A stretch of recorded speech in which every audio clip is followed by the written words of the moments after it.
Nigerian lady sacked from a job in the United Kingdom after saying I am strong in a mail she sent to report her sickness. Welcome to the news and please subscribe to our channel. To get notified when we post hot juicy news updates, please click on the notification bell.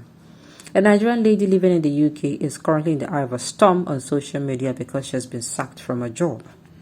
A Nigerian man named Triple U posted the lady's story to narrate how she sent a mail saying I am strong when she was actually sick.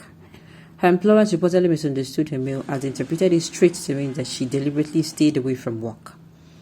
A Nigerian lady has been sacked from a job in the United Kingdom. A Nigerian lady has been sacked from a job in the United Kingdom, UK, after a mail she sent to her report absent from work was misunderstood. According to a video posted on Facebook by a fellow Nigerian named Triple U, the young lady got sick and could not go to work for 3 weeks. She did not keep calm over her sickness, so she sent a mail obviously meant to let employment and school know her predicament. However, the wordings of the mail she sent was completely misunderstood owing to what could be called cultural misinterpretation. What she wrote in the mail that cost her dearly. According to the story, the lady wrote in the mail that she was strong. That is to say, instead of saying I am sick, she said I am strong. Among some Christians in Nigeria, saying I'm strong when they are actually sick is seen as a way of exercising faith. But this obviously did not apply in the United Kingdom, where the lady has been reportedly sacked because employers read it straight, meaning that she deliberately went away from work. She is also said to be battling with a school she is also a student who is under sponsorship which may soon lose owing to the same email. Triple U, who shared the story, failed to mention the lady's name or which school she is attending in the United Kingdom. He has been accused of concocting the story by some peeps. Now, reactions from people, reaction that showed the post goes thus. You could easily pass a message without making mockery of the Christian faith. Strong in Nigeria means strong. It is an English word. Another opinion, well, this is the problem with religious people. In life, you ought to do what is right, and that is where your Christianity will shine brighter. Another commented, your story is false. British schools do not sack students for missing classes. Nobody should be deported for skipping class, and employment do not deport anyone for skipping work. Meanwhile, in other news, the cost of rent in the United Kingdom is high, says Nigerian man. Meanwhile, Legit.ng reported that a Nigerian man who lives in the United Kingdom said 2-bedroom flat over there costs as much as 562,000 to 975,000 per month. The man named Olajide Awe said it depends on the area, but the revelation stunned many Nigerians. Nigerians reacting to the story by comparing the cost of accommodation in the UK to the one in Lekki, Lagos. Now, the truth of the matter is that I don't want to believe that she has never ever been, maybe it's the first time for her, if the story is true. If the first story is true, that she was actually laid off because she sent that mail, if it is true, then I think maybe it's the first time for her.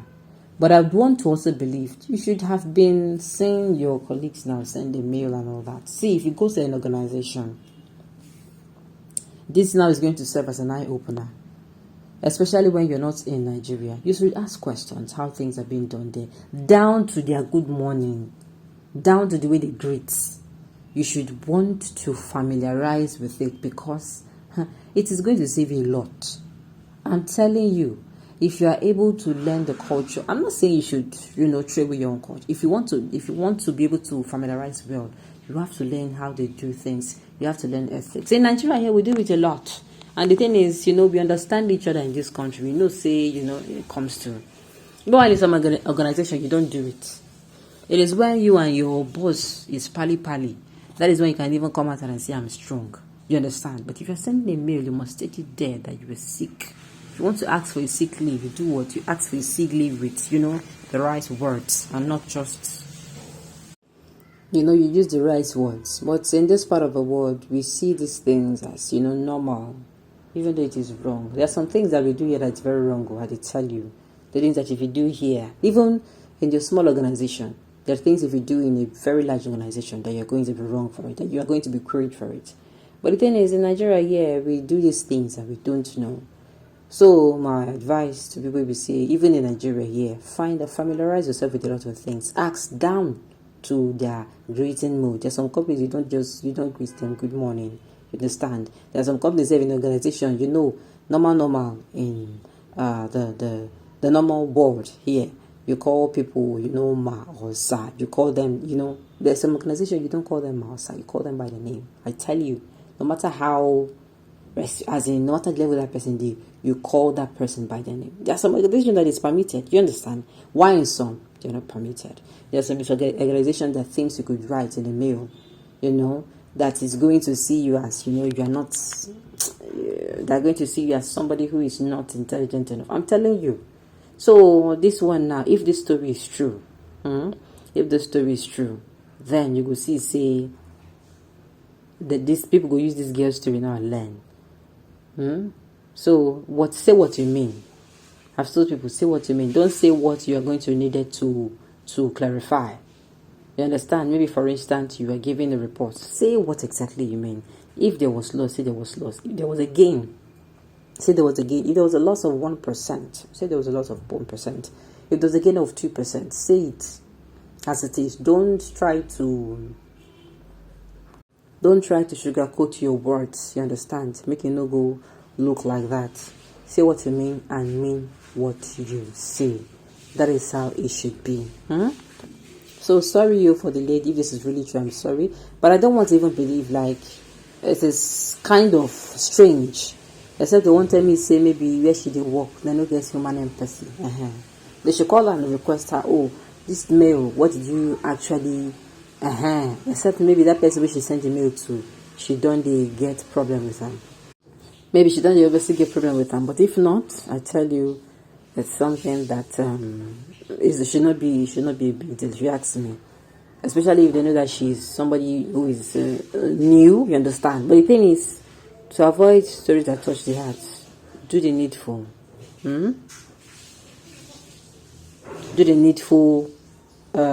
Say what you mean what you say. Learn the ethics there. Learn the way they do things so that you avoid this plenty super story. And then for the accommodation part, of course now, if you are even watching, maybe say, maybe say we never japa. We have these things here. Some people always reel out, how expensive it is to stay there. Even their taxing and all that. These are the things you should know. And I want to believe anybody who is traveling should know these things as well. It's an information so that if you're planning to japa, you will know. You have to compare the cost of living there and here. And compare whether if you stay here, manage yourself, you go do okay for you. Than say go there, go enter into debt, Everything in HQ now.